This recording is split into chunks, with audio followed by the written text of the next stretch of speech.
Hi hello friends, இன்றைக்கி நம்ம சேனலில் என்ன பார்க்க போகிறோம் அப்படின்னா, சிம்பிளாக மட்டன் குழம்பு எப்படி வைக்கிறதுன்னு தான் பார்க்க போகிறோம். எதுவும் மசாலாலாம் அரைச்சி ஊற்றாமல் கொஞ்சம் டைம்லேயே குயிக்காக வச்சிடலாம். சிம்பிள் மெத்தட் தான், ஆனால் குழம்பு செம்ம டேஸ்ட்டாக இருக்கும். இப்போ வாங்க வீடியோக்குள்ளே போகலாம். நான் மட்டனை ஆல்ரெடி வாஷ் பண்ணி எடுத்து வச்சுருக்கேன். அது கூட 1 ஸ்பூன் இஞ்சி பூண்டு பேஸ்ட், ஒரு 1/2 ஸ்பூன் மஞ்சள் தூள், தேவைக்கான உப்பு, ஒரு கொத்து கருவேப்பிலை, இதெல்லாம் உருவி போட்டுட்டு மட்டன் முழுகிற அளவுக்கு தண்ணி சேர்த்துக்கோங்க. நம்ம மட்டன் கூட இஞ்சி பூண்டு சேர்த்து விசில் வைக்கிறதுனால மட்டன் நல்லா சாஃப்டாக வெந்து வரும். அதனால் ஒரு 4 to 5 விசில் வச்சு எடுத்துக்கோங்க. இப்போதைக்கு மட்டன் நல்லா சாஃப்டாக வெந்திருக்கும். இந்த டைமில் இந்த மட்டன் சூப்பை குழந்தைங்க இருக்காங்க அப்படின்னா அவங்களுக்கு கூட எடுத்து தரலாம். உடம்புக்கு ரொம்பவுமே நல்லது. நான் வேக வச்ச மட்டனை வேறு ஒரு கிண்ணத்தில் மாற்றிட்டு அதே குக்கரை யூஸ் பண்ணியிருக்கேன். நீங்கள் வேறு கடாய் கூட யூஸ் பண்ணிக்கலாம். இப்போதைக்கு அந்த குக்கரில் ஒரு 2 ஸ்பூன் எண்ணெய், ஒரு பிரிஞ்சி இலை, ஒரு பட்டை, 2 கிராம்பு, கல்பாசி இதெல்லாம் சேர்த்துட்டு 1 ஸ்பூன் சோம்பு இதையும் சேர்த்து நல்லா வெடிக்க விடுங்க. வெடிச்சதுக்கப்புறம் நான் இன்றைக்கி ஒரு பெரிய வெங்காயம், 2 மீடியமான தக்காளி, ஒரு உருளைக்கிழங்கு இதெல்லாம் கட் பண்ணி வச்சுருக்கேன். கட் பண்ணி வச்சுருக்கிற வெங்காயத்தை குக்கரில் போட்டு நல்லா வதக்கிக்கோங்க. வெங்காயம் வதங்கி கண்ணாடி பதம் வந்ததும் கட் பண்ணி வச்சுருக்கிற தக்காளியும் சேர்த்து நல்லா வதக்கிக்கணும். உங்களுக்கு இந்த மாதிரி சிம்பிளாக சமைக்கிறது பிடிச்சிருந்தா மல்லி ஸ்பைசி கிச்சன் யூடியூப் சேனலை சப்ஸ்கிரைப் பண்ணி சப்போர்ட் பண்ணுங்கள்.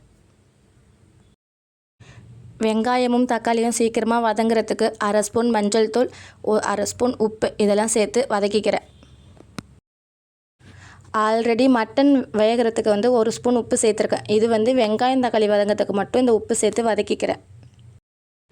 வெங்காயமும் தக்காளியும் வதங்கினதுக்கப்புறம் 1/2 ஸ்பூன் இஞ்சி பூண்டு பேஸ்ட்டு சேர்த்து நல்லா வதக்கிக்கணும். இஞ்சி பூண்டு பேஸ்ட்டோடைய பச்சை ஸ்மெல் போகிற வரைக்கும் நல்லா வதக்கி எடுத்துக்கோங்க. இப்போது மட்டன் குழம்பு வைக்கிறதுக்கு தேவையான மசாலா பொருளெல்லாம் சேர்த்துக்கலாம். நான் ஒரு பெரிய ஸ்பூனால் 1 ஸ்பூன் குழம்பு மிளகாய் தூள் சேர்த்துருக்கேன். அதுக்கப்புறம் ஒரு சின்ன ஸ்பூனால் 1 ஸ்பூன் மட்டன் மசாலா தூள் சேர்த்துருக்கேன். நீங்கள் குழம்பு மிளகாய் தூள் இல்லை அப்படின்னா 2 ஸ்பூன் மல்லித்தூள், 1 ஸ்பூன் மிளகாய் தூள் சேர்த்துக்கோங்க. காரம் அப்படி அதிகமாக வேணும்னா உங்கள் காரத்துக்கு ஏற்ப மிளகாத்தூள் கூட்டவோ குறைச்சவோ செஞ்சுக்கோங்க. இந்த மட்டன் குழம்புக்கு மெயினான ஒரு பொருள் 1 ஸ்பூன் மிளகும், 1 ஸ்பூன் ஜீரகத்தையும் இடிக்கல்ல நல்லா இடித்து இப்போ வதக்கும் போது சேர்த்துக்கோங்க. அது சேர்த்ததும் நல்ல வாசனை வரும். கட் பண்ணி வச்சுருக்கிற உருளைக்கிழங்கு, அப்புறமா வேக வச்சுருக்கோம்ல மட்டன், அதையும் இதோட சேர்த்துட்டு அந்த மசாலாவோட நல்லா மிங்கிளாகி வர வரைக்கும் மிக்ஸ் பண்ணி எடுத்துக்கோங்க.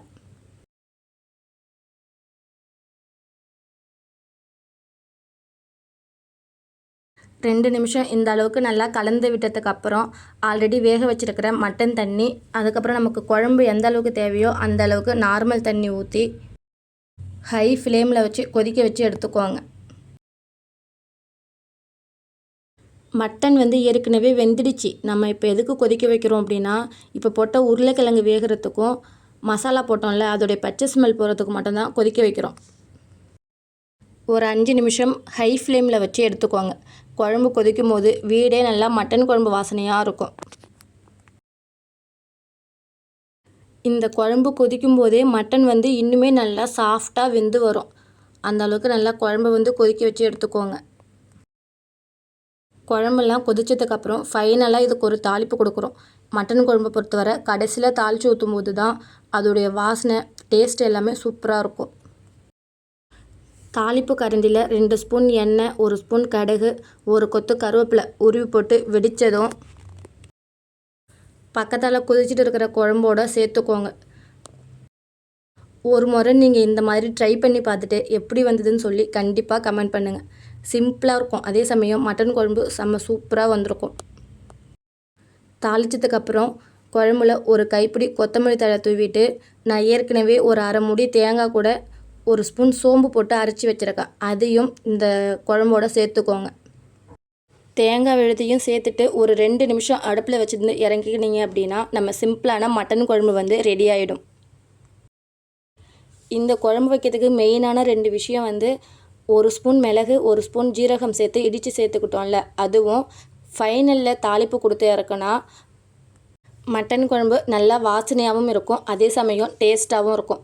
ஒரு முறை ட்ரை பண்ணி பார்த்துட்டு கமெண்ட் பண்ணுங்கள். உங்களுக்கு இந்த மாதிரி சிம்பிளாக டேஸ்ட்டாக சமைக்கிறது பிடிச்சிருந்தா மல்லி ஸ்பைசி கிச்சன் யூடியூப் சேனலை சப்ஸ்கிரைப் பண்ணி சப்போர்ட் பண்ணுங்கள்.